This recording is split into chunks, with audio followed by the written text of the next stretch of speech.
Hey y'all, I'm John LaVerne, owner and founder of Bulldog Tours, and welcome to your tour of the Battery. Most people don't know that this area used to be all marsh and oyster beds, and it was originally named Oyster Point.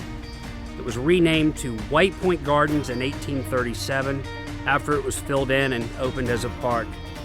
Most of the houses you see lining the Battery were built for wealthy merchants. One of the oldest homes along what's known as the High Battery is the Edmonston Alston House, which survived the Civil War, the earthquake of 1886, and not to mention several hurricanes. The John Ravenel House, built in 1848, is another example of really grand Charleston architecture. Today, the Battery is a great place to stroll along in the sunshine or have a picnic under the shaded oaks of White Point Gardens.